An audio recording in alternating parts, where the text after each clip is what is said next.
October 1962. President Kennedy officially declared the United States of America to be in Defensive Readiness Condition 3, or DEFCON 3. This is the third highest DEFCON, and the highest since World War II. Kennedy was forced to do this because of the threat of missiles in Cuba. A few months earlier, the Soviet Union had given Cuba intercontinental ballistic missiles, or ICBMs, for their alleged defense. With missiles in Cuba, the US felt threatened and began to mobilize. The clouds were getting darker, and it looked like a full-scale nuclear war was about to break out. This would mean devastation for the human race. Would Kennedy and Khrushchev be able to reach a compromise that would prevent nuclear war? On February 16, 1959, Fidel Castro was elected as Cuban Prime Minister.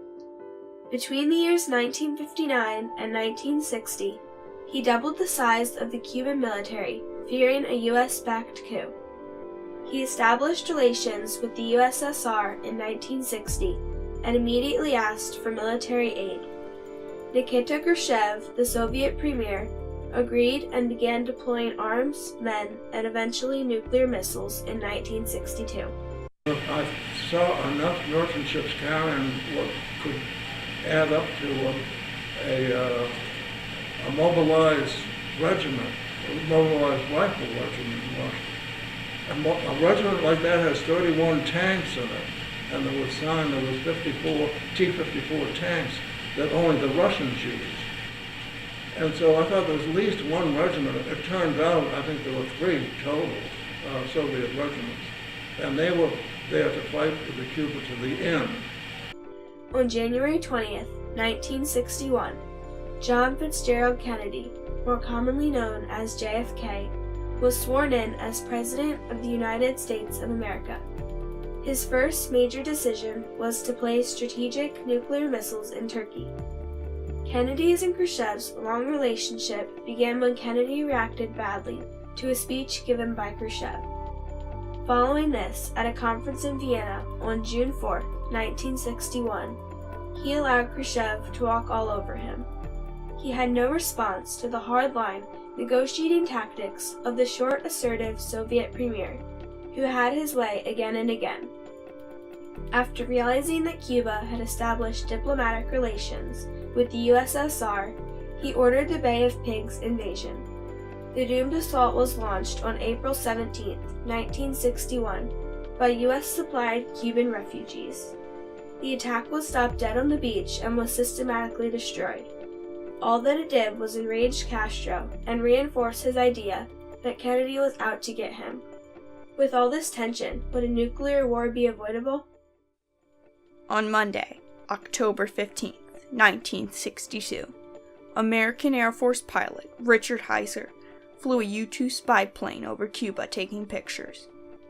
The next day, President Kennedy was informed that the pictures the U-2 spy plane had taken, after being analyzed, had shown that the Cubans had what appeared to be ICBMs.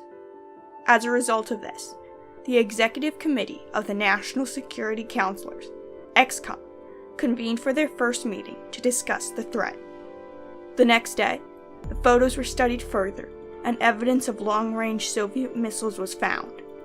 These missiles could travel up to 2,200 miles and were capable of hitting Washington, D.C. This further development made Kennedy and his executives nervous. Only last Thursday, as evidence of this rapid offensive buildup was already in my hand, Soviet Foreign Minister Gromyko told me in my office that he was instructed to make it clear once again, as he said his government had already done, that Soviet assistance to Cuba, and I quote, pursued solely the purpose of contributing to the defense capabilities of Cuba, unquote. On Friday, EXCOM met again and discussed sending ships to quarantine Cuba. The next day, Robert Kennedy gave his brother, President Kennedy, EXCOM's recommendation to quarantine Cuba. On the 21st, the president finally decided to tell the public. Good evening, my fellow citizens. This government, as promised, has maintained the closest surveillance of the Soviet military buildup on the island of Cuba. Within the past week, unmistakable evidence has established the fact that a series of offensive missile sites is now in preparation on that imprisoned island.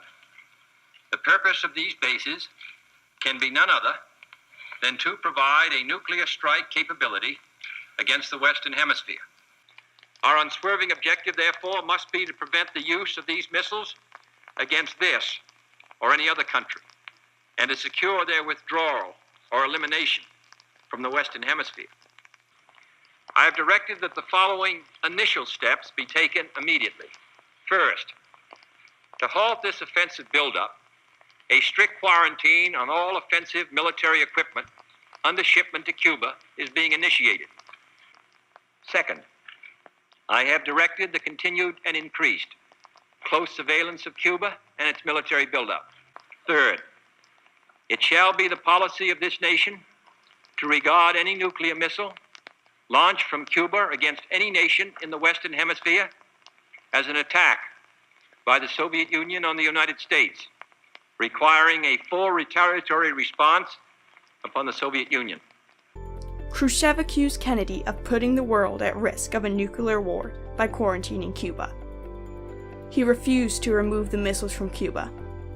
On October 26th, ExComm reconvened and discussed the possibility of invading Cuba. The Soviets seemed like they were not going to remove the missiles. And the Marines were prepared to land. And the Marines were really gung-ho about going in there too, by the way, and the colonel. He couldn't wait to get in there and so forth. The same day, Khrushchev made the proposal that he would remove the missiles from Cuba if Kennedy promised not to invade. We got, Friday night, got a message from Khrushchev, which said that he would withdraw these missiles and technicians and so on, providing we did not plan to invade Cuba. We then got a message, a public one, the next morning, in which he said he would do that if we withdrew our missiles from Turkey. Kennedy saw the sense in the proposal, agreed, and sent it back to Moscow. Kennedy also secretly agreed to remove the US missiles from Turkey. That night, the world waited with bated breath to see what Khrushchev would decide. The next day, Khrushchev made a speech on public radio, and in his speech, he agreed to the terms that Kennedy stated.